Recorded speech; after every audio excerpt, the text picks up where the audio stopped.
Let's go to Chief White House Correspondent John Roberts, who's traveling with the president in West Palm Beach, Florida. John. Dana, good afternoon to you. In this news that South Korea and North Korea are talking about the idea of possibly burying a hatchet that has existed since the end, or at least the calling of a ceasefire at the end of the conflict on the Korean Peninsula, hit just as Larry Kudlow, the chief economic advisor, and Matt Pottinger, who is the president's point person on East Asia affairs at the NSC, were briefing the press. Shinzo Abe, who the president is going to meet with later this afternoon, has got some real concerns about a meeting between Kim Jong-un of North Korea and the president, worrying that when the president cuts some sort of deal to denuclearize the Korean Peninsula, if that is possible, that Japan's interest may not be fully taken into account. Talks with Kim are clearly a big concern for a lot of players in the region, but Japan in particular.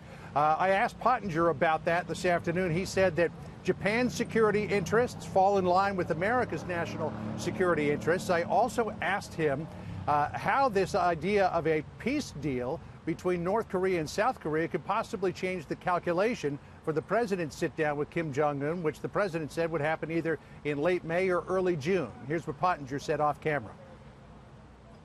He's staying in very close coordination and contact with President Moon, and at the level below the president's, there's probably a higher degree of coordination taking place than has ever taken place since the end of the Korean War. There'll be plenty of time to talk about the goals of that inter-Korean summit and how they might mesh with goals for President Trump's own.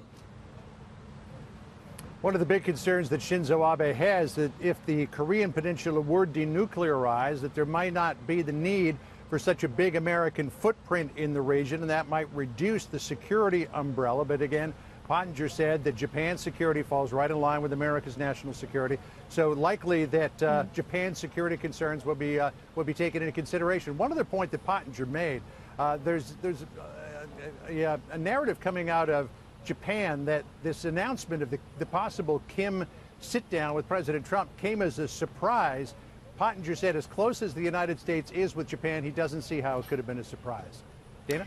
And then there's the other issue in Syria. And the White House, I'm curious what they're saying about the bipartisan war authorization bill in Congress. This came up before during the Obama administration, and it seems to have new legs now. It does, because Senators Corker and Tim Kaine of Virginia, who are on the Foreign Relations Committee, have got a new draft authorization for the use of military force, which specifically lays out the president's authorities to go after groups like al-Qaeda, al-Shabaab, the Taliban, and ISIS, but doesn't specifically spell out what the president could do in a case like he did over the weekend in attacking Syria.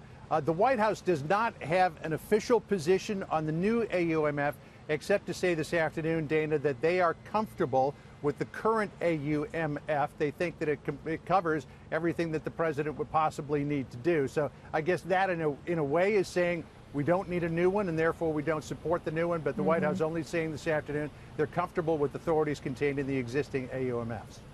All right, John Roberts, thank you.